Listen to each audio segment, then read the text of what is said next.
Buenas tardes. Buenas tardes, doctor.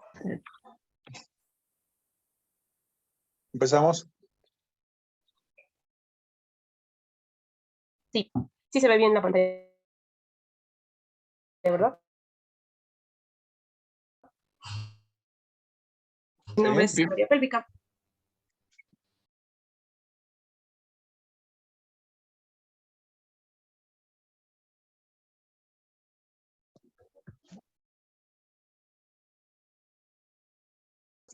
La clasificación, diagnósticos diferenciales y el tratamiento. Bueno,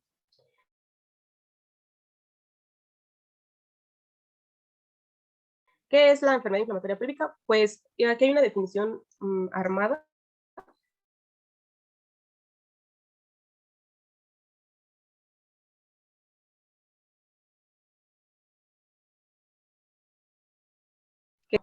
Clínico consecuencia de infecciones de transmisión sexual que van a ascender desde la vagina y el cervix, provocando así una inflamación en la superficie epitelial de trompas, ovarios, endometrio y pues ya en casos complicados incluye el peritoneo pélvico.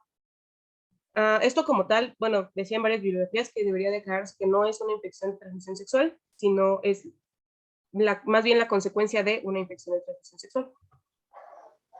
Bueno, de acuerdo a la epidemiología, va a ser una de las 10 primeras causas de morbilidad general en el grupo de 15 a 44 años, ya que la enfermedad inflamatoria pélvica puede provocar infertilidad, embarazo ectópico y dolor pélvico crónico. Más de 100,000 mujeres quedan infértiles cada año como consecuencia de esta entidad y una gran proporción de los embarazos ectópicos se van a presentar asociados a eventos de EPI previos. Bueno, en la etiología, el 75% va a ser polimicrobiana. Estos casos se van a deber a una infección ascendente desde la vagina y el cuello uterino. Después de que sea polimicrobiana, tenemos Neisseria gonorrea y Clamidia trachomatis, que van a ser las más comunes, perdón. También otros agentes que pueden estar implicados en la etiología puede ser Mycoplasma genitalum, que también es de transmisión sexual. También algunos organismos asociados a vaginosis bacteriana, como puede ser Gardnerella o Streptococcus, bacteroides, o incluso había leído que Clostridia van a estar presentes ya sea con o sin patógenos de transmisión sexual. Bueno, también algunos bacilos gram negativos entéricos o patógenos respiratorios van a estar presentes aproximadamente en el 15% de los casos, ya sea con o sin patógenos de transmisión sexual. De igual manera, había leído que una infección de tracto reproductivo superior por Mycobacterium tuberculosis se puede dar lugar a una enfermedad inflamatoria pélvica crónica. Bueno, había leído que no iba a ser como tan raro, pero en un lugar que esté, pues que sea endémico el Mycobacterium tuberculosis. Como ya hemos visto, también pues la tuberculosis renal también pues puede estar implicado. Bueno, hablando un poco de cómo van a actuar los microorganismos, pues bueno, se cree que estos microorganismos que van a estar implicados en la enfermedad pélvica inflamatoria se van a propagar de 3 maneras. Uno puede ser pues intraabdominal, como ya habíamos dicho, que puede viajar desde el cuello uterino hasta pues el endometrio, pasando por la trompa, y los ovarios hasta la cavidad peritoneal. Otra puede ser el sistema linfático, que como vamos a ver más adelante, un factor de riesgo va a ser el dispositivo intrauterino, que pues bueno, este va a estar implicado en la transmisión por el sistema linfático o por rutas hematógenas, como por ejemplo la tuberculosis. Bueno, hablando de los factores de riesgo, tenemos primero la edad, que pues bueno, va a ser más frecuente en mujeres de 15 a 29 años, y como la tasa más alta dentro de este rango de edad se va a dar de mujeres de 15 a 19 años. Pues bueno, el sexo también, porque pues va a ser en mujeres.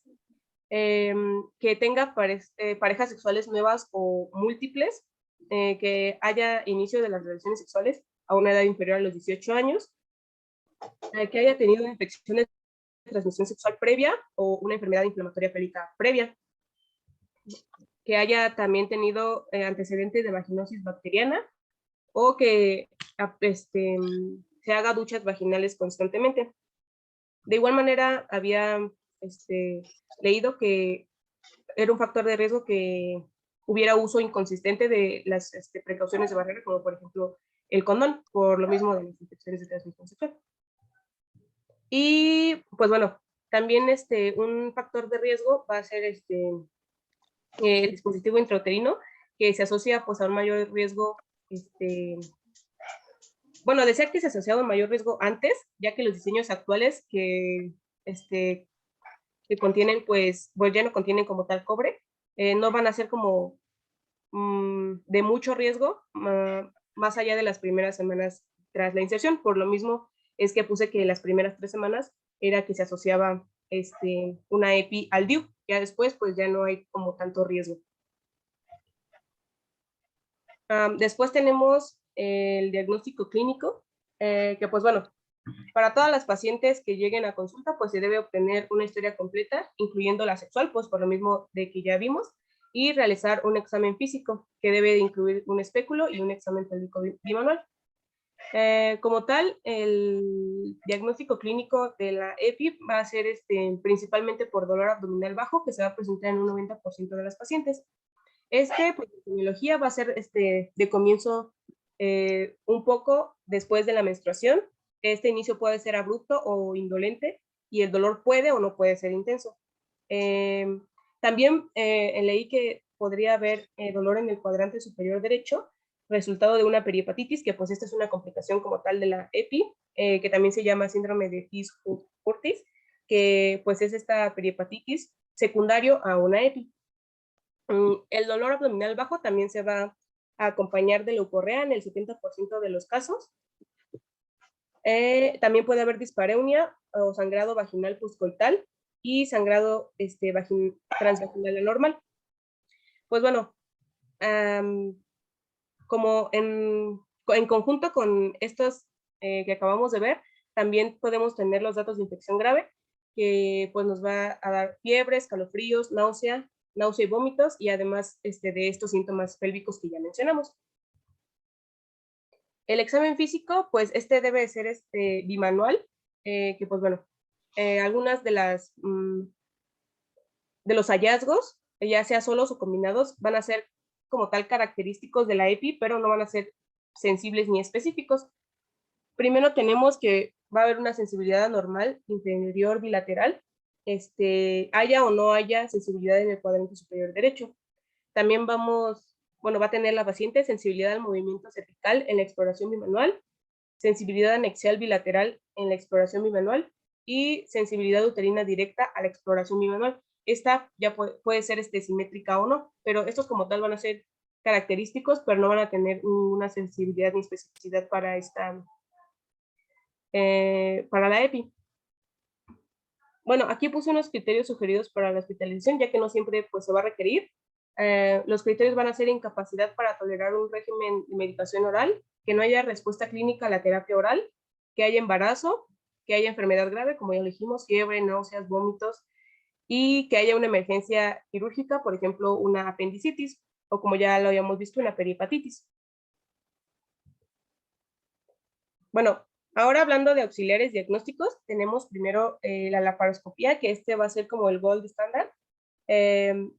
Principalmente se va a utilizar para el diagnóstico diferencial con un ectópico, una apendicitis o tumoraciones anexiales, pero debe de haber como una buena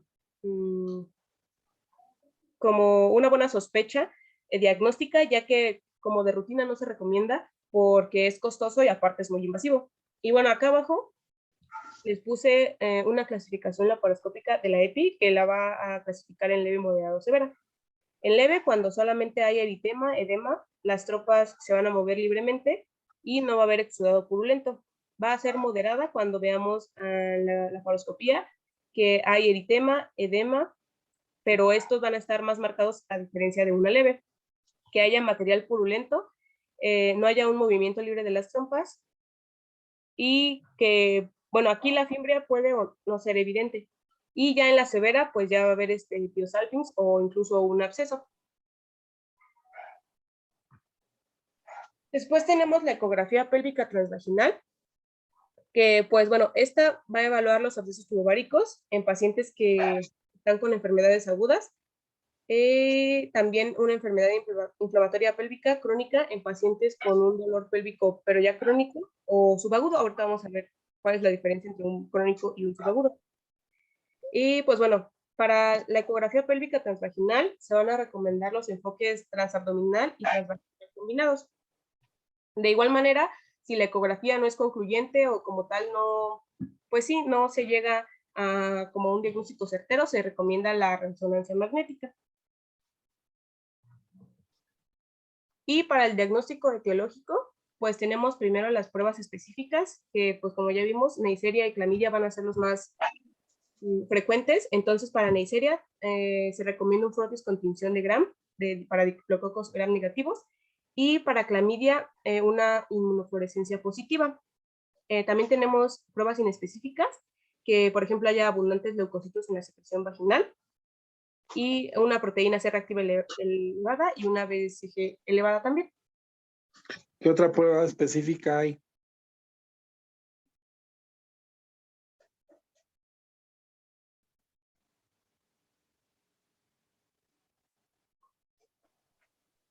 ¿Cómo se hace el diagnóstico de sífilis? Por BDRL. Ese es al laboratorio. En fondo oscuro. Por campos oscuros. Así es. En el campo oscuro, ¿por qué? La rickettsia, ¿qué hace? ¿Qué le echan?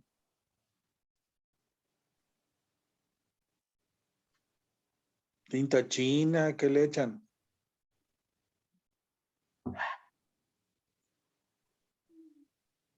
¿En qué consiste el campo oscuro?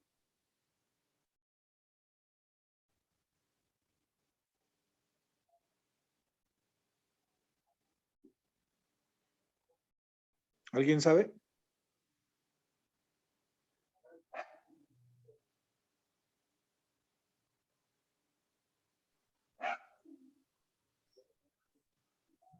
¿Alguien sabe?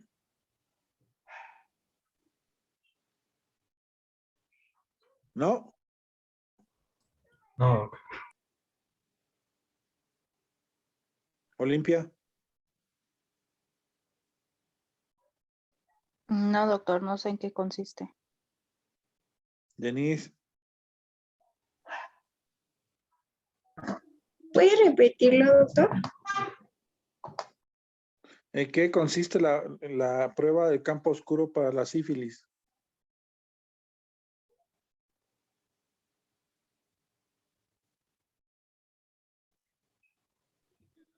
Pues googleenlo.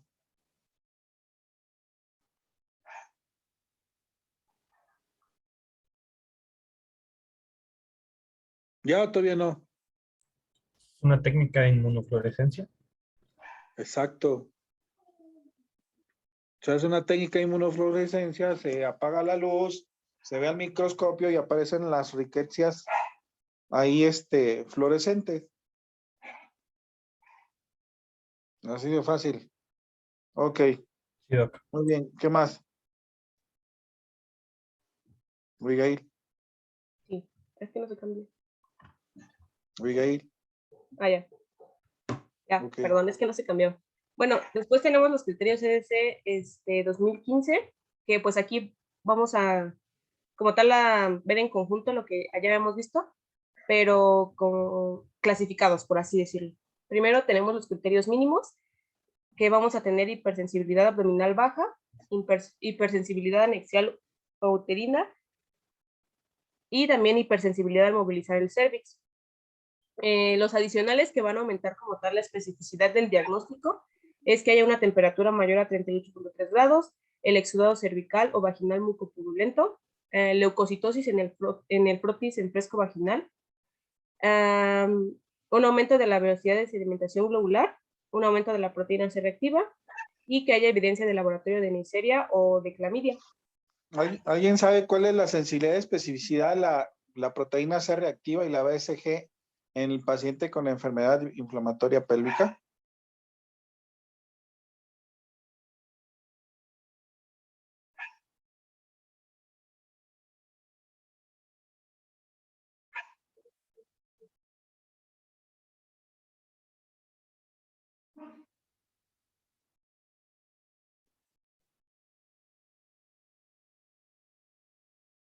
¿No?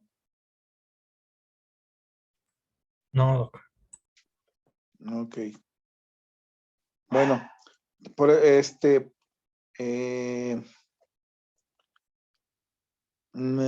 su sensibilidad y especificidad no son tan altas, sino las pondrían como gold estándar. Pues estamos hablando por abajo del 70%. Y de hecho, la velocidad de sedimentación globular es la que está, es más de 5. ¿Vale? Cierto. Y obviamente lo importante es aislar el patógeno. ¿Vale? ¿Será factible hacer un cultivo?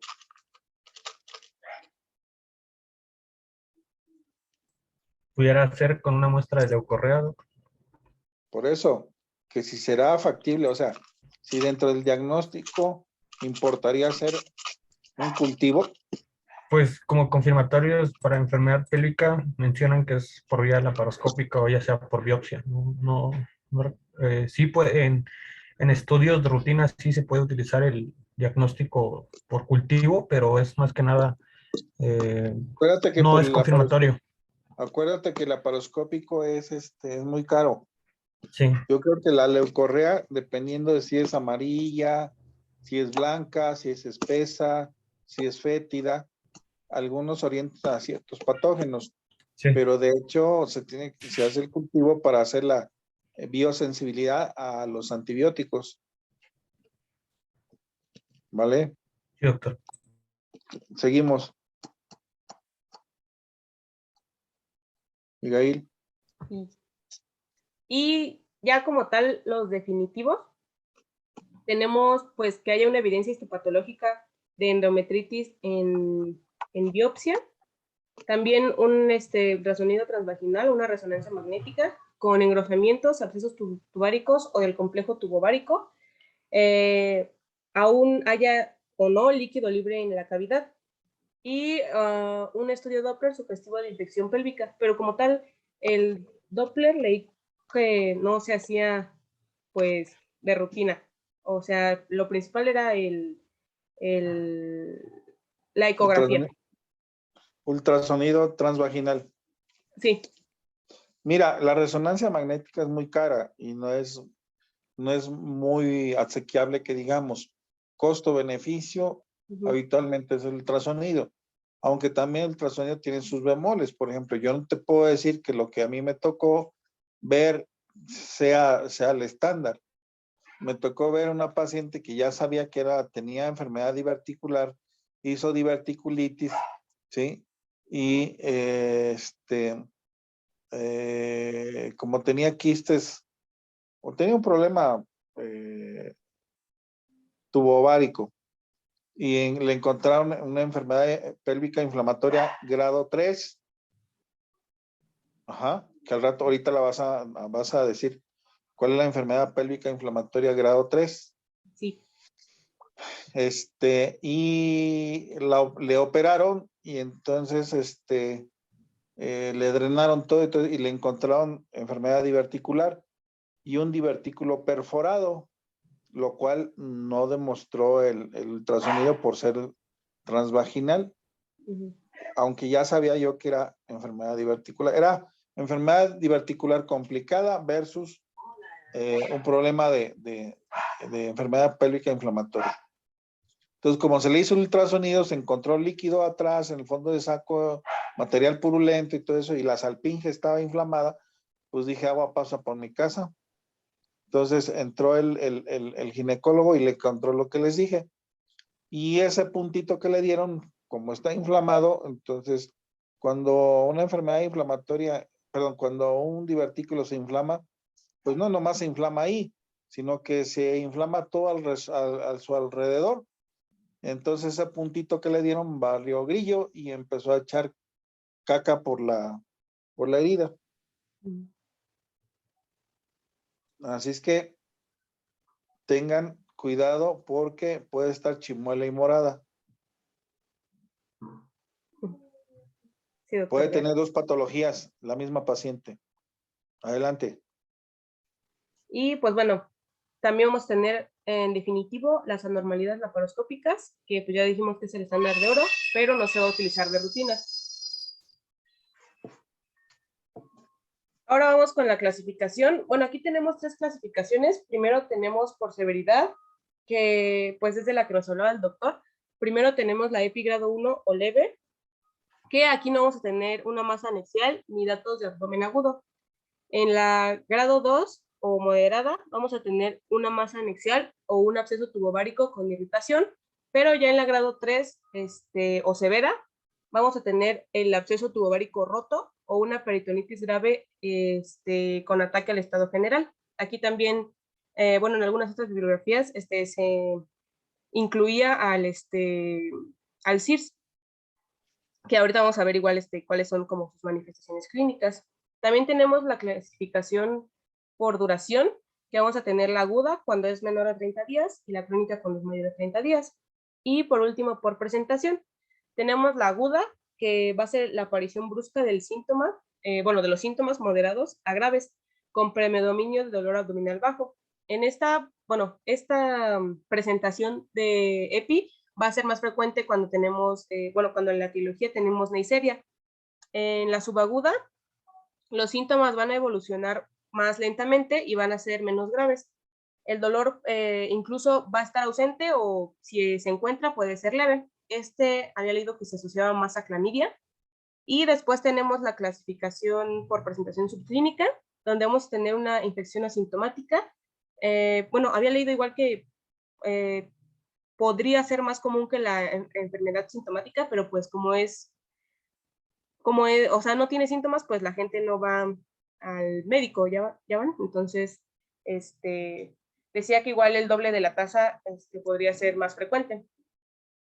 La otra que juega ahí un papel es cuando el paciente tiene el padecimiento agudo, le dan antibióticos, pero no, la paciente no se los toma por los días especificados. Entonces, en vez de tomárselo por 10 días, se lo toma por 5 días, ¿sí? Y por eso les digo, luego a veces el bicho se hace resistente y es por eso que se llega a hacer subclínica, o crónica.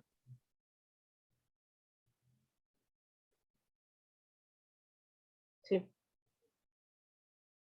Seguimos. Y pues bueno, aquí tenemos algunas manifestaciones que van a apoyar el diagnóstico de CIRS, que es el síndrome de respuesta inflamatoria sistémica. Que bueno, son que tenga una temperatura mayor a 38 o menor a 36, que la paciente presente taquicardia mayor a 90 latidos por minuto o taquipnea mayor a 20 respiraciones por minuto. También que haya un recuento leucocitario mayor a 12,000 células o menor a 4,000, o que haya más del 10% de formas inmaduras en sangre periférica. Y aquí igual puse un cuadrito de la clasificación que ya vimos acá de este lado, pero aquí es más como por etiología. Bueno, pasando un poco al diagnóstico diferencial, pues como ya sabemos, se va a hacer el diagnóstico diferencial con un embarazo ectópico, pero aquí, bueno, puse como la semiología, por así decirlo, para poder diferenciarlos. En el embarazo ectópico, la fiebre pues suele estar ausente y el examen vaginal no va a encontrar como tal un flujo mucopurulento. Y aquí para poder hacer el diagnóstico, pues ahora sí que confirmatorio del embarazo ectópico, pues necesitamos una prueba de embarazo y una ecografía que nos muestre pues como tal un saco pues como es más frecuente en la trompa. También tenemos la apendicitis, que pues bueno, aquí el dolor va a ser pues primero periumbilical, que posteriormente pues va a migrar al cuadrante inferior derecho. Y aquí como lo característico es que el examen con espéculo vaginal va a estar normal. Después tenemos la torsión ovárica, que pues bueno, igual va a haber dolor pélvico de moderado a intenso, pero este va a ser unilateral. Recuerden que pues en la EPI es bilateral. Bueno, a menos que haya una peritonitis, ahí sí ya es como tal bilateral. Y lo que nos va a ayudar a hacer un diagnóstico certero de la torsión ovárica va a ser una ecografía Doppler. Y bueno, también leí que en menos menos frecuentes se puede hacer el diagnóstico diferencial con una infección de vías urinarias, que se va a diferenciar por la presencia de glóbulos blancos o esterasa leucocitaria y los nitratos en el análisis de orina. Una pequeña observación. La situación con la apendicitis en sus inicios es un dolor sordo, paulatino, intermitente, o sea, tipo cólico. El paciente puede presentar náusea, vómito, presenta estreñimiento, o sea, no canaliza gases, difícilmente evacúa. Cuando la apéndice se adhiere a la pared,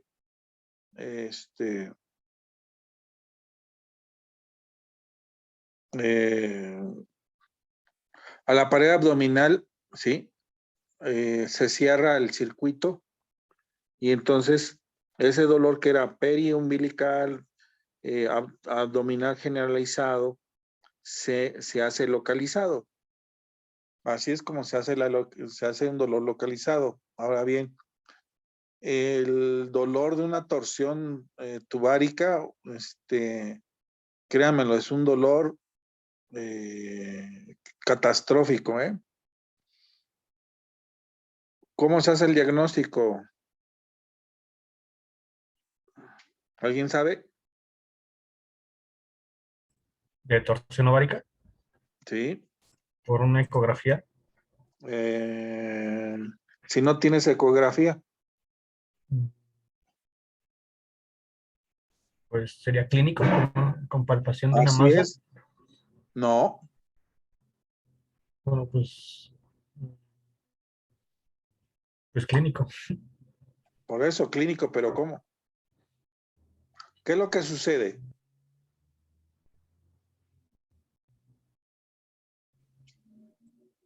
Échale.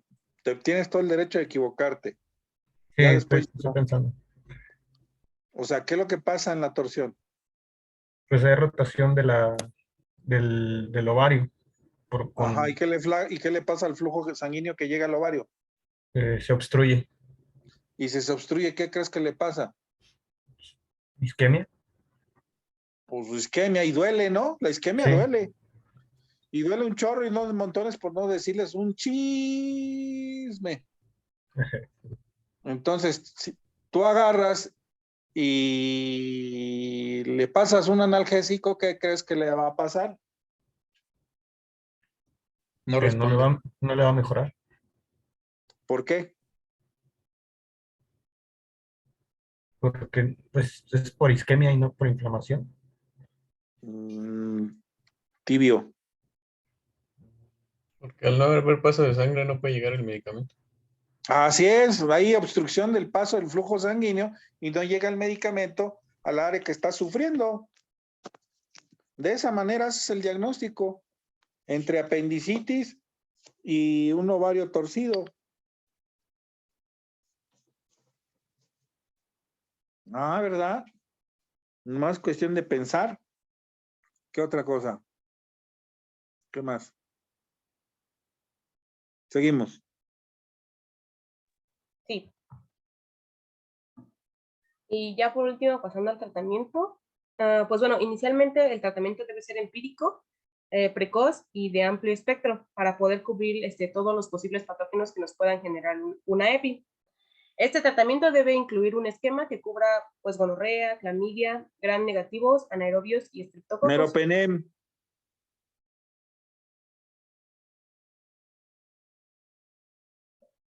Bueno, Toc, toc. Meropenem, ¿alguien tiene algún candidato?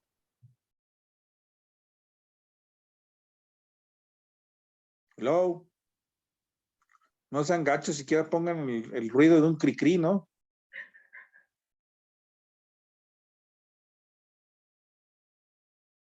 ¿No hay nadie? La cefalosporina, quizá. Cefalosporina.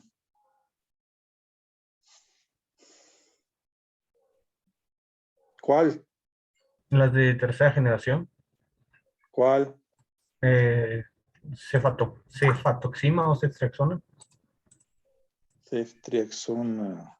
O cefatoxima. ¿Cómo se llama? Cefuroxima. No, cefotaxima. Cefotaxima, ¿está bien? Sí. ¿Algún otro?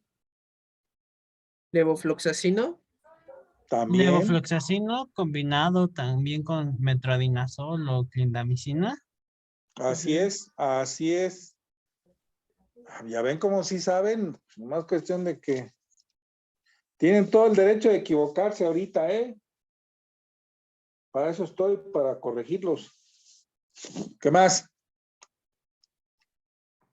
Acuérdense que es un tratamiento empírico. Ya una vez que tengan el resultado del cultivo, entonces ya corrijan ustedes. Doctor, Dígame usted. entonces, o sea, una vez iniciado el tratamiento empírico, va a depender cómo sea la presentación de la paciente, bueno, sí, del cuadro, el tipo de administración, ¿no? Si va a ser parenteral o oral o digamos que el criterio para determinar la vía de administración es otro criterio. La compañera te hizo hincapié en cómo se clasifica, leve, Sí, moderada, severa. Dependiendo de eso, tú vas a dar el tratamiento ambulatorio o no. Si el paciente tiene mucho dolor, hay fiebre, ¿sí? Hay datos que hablan de severidad, pues obvio, lo vas a tener que internar para darle manejo intravenoso. Ujú.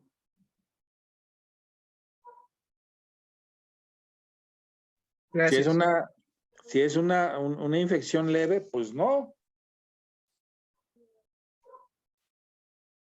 Ujú. ¿vale? Entonces, si fuera, bueno, en caso de un cuadro leve, sería el ambulatorio con cualquiera de los medicamentos que ya mencionan mis compañeros. Pero Así es. pero en el caso de que se necesitara hospitalizar, usamos combinación de antibiótico o con una sola nada más. No, pues Ah, también puedes usar la combinación por vía oral, o sea, cuando es leve, no hay problema. Aquí la importancia es aislar el bicho. ok, gracias. ¿Sí? Se supone que cuando aíslas el bicho, pides un antibiograma. Y el antibiograma te dice cuál es sensible y cuál es resistente. Y ya con eso corriges. Ahora, acuérdense que pues el paciente puede ser diabético, puede tener insuficiencia renal, ¿sí? Puede tener alguna situación donde tú tengas que recalcular de acuerdo al kilo de peso y de acuerdo a la función renal, dependiendo si el medicamento se excreta por vía renal o si se metaboliza por riñón, por hígado. Si el paciente tiene las enzimas altas, pues no le vas a dar a uno que tenga, que le pegue al hígado. Ujú. ¿Cuáles son los medicamentos que le pegan al riñón? Y Aminoglucósidos. antibióticos, Las quinolonas. las quinolonas, los aminoglucósidos y qué más. Y en menor grado las penicilinas, ¿no? Sí. Bueno, pues ya está ahí. ¿Vale? Por eso el paciente debe de pedirle una creatinina. ¿Vale? Porque también aparte de eso, pues le tienes que dar analgésicos y la mayoría de los analgésicos por donde se excretan. Por vía renal, ¿no? Pues el paracetamol es uno de ellos. aunque es el que menos les perjudica. ¿Ves? Como de algo tan sencillo sale algo tan importante. Vale, Sí, doctor. seguimos. Pues bueno, la Guía de Práctica Clínica Mexicana va a recomendar iniciar el tratamiento antibiótico empírico en caso de que la mujer sea menor a 24 años, sea sexualmente activa, con un riesgo de enfermedad de transmisión sexual, que tenga dolor pélvico acompañado de dolor a la movilidad del cérvix, dolor uterino o un dolor anexial. Ok. Bueno, vamos a continuar con el tratamiento ambulatorio. Aquí, pues, como ya vimos la clasificación, va a ser en una enfermedad pélvica inflamatoria de leve a moderada. La NOM maneja el tratamiento de elección con levofloxacino y metronidazol por 14 días. Y en caso de que pues, no estén disponibles por alguna u otra razón, la clindamicina, igual por 14 días. Pues, bueno, las guías internacionales manejan como tal la cefalosporina de tercera, más la doxiciclina, más el metronidazol como el tratamiento ambulatorio de elección. Bueno, de igual manera recalcaba en todos lados que no se recomendaba como tal el uso de acitromicina debido a que haya riesgo de resistencia microbiana. Y pues bueno, ahora vamos con el tratamiento parenteral hospitalario, que pues bueno, era la pregunta que tenía el compañero, se nos adelantó un poco, pero bueno. El esquema de elección recomendado por la NOM va a ser ceftriaxona, 250 miligramos intramuscular, y doxiciclina, 100 miligramos vía oral, cada 12 horas, y todo esto por 14 días. Como pueden ver, pues, como comentó el doctor, va a ser como combinado intramuscular y aparte vía oral. En caso de que... También hay que darle tratamiento a la pareja, o a las parejas. Ajá, sí. Sí, porque es para enfermedades de transmisión. Vale. Y el régimen alternativo va a ser la clindamicina, 250 miligramos intramuscular, con gentamicina, 100 miligramos vía oral cada 12 horas, igual por 14 días. Bueno, respecto a lo que comentaba el compañero, ¿no? De que cómo sabíamos cuándo íbamos a dar un tratamiento parenteral. Pues bueno, aquí hay de igual manera varios criterios, como por ejemplo la adolescencia, que haya uso de drogas, una enfermedad grave, una EPI grado 3, que haya sospecha de absceso, que el diagnóstico sea incierto, que aparte de lo que ya hemos visto de la EPI, haya una peritonitis generalizada, una temperatura mayor a 38.3 grados, que también haya fracaso del tratamiento ambulatorio. Ahorita vamos a ver de igual manera eso. Que haya habido una instrumentación intrauterina reciente, una leucocitosis mayor a 15,000 y que haya náusea o vómito que impida el tratamiento oral que ya veíamos en el ambulatorio. Y pues bueno, este tratamiento parenteral debe continuar hasta 24 horas después de la mejoría clínica para después dar un cambio a la vía oral. Y bueno, también había leído que debe de haber abstinencia de relaciones sexuales durante todo el tratamiento. Bueno, ¿y qué consideramos un fallo del tratamiento? Pues cuando haya una recurrencia de los síntomas dentro de los 10 a 14 días de completar el tratamiento con antibióticos. O sea, completa su tratamiento, que son 14 días, y dentro de los 10 a 14 días siguientes, si siguen los síntomas, eso se considera un fallo del tratamiento.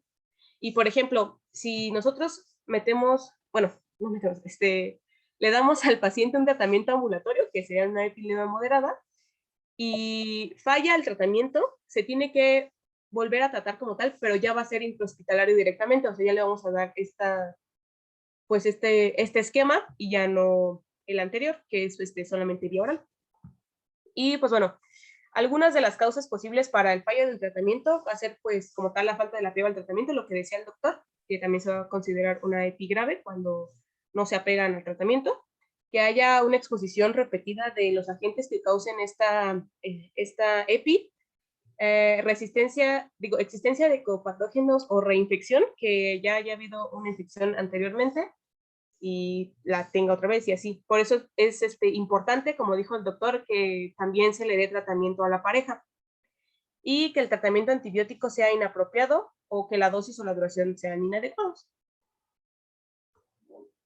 Y pues bueno, aquí dejé como tal un cuadro, un diagramita, que como que va a englobar todo lo que ya vimos de la clasificación leve, moderada, grave, lo que podemos encontrar clínicamente y cómo va a ser su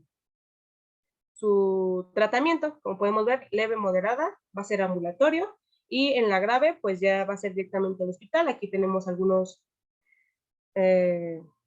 criterios para hospitalización y el tratamiento. Y listo, eso sería todo.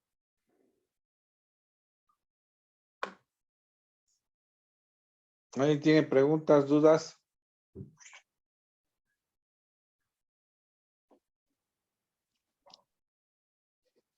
¿No? No, creo que no. No, doctor. Ok, bueno.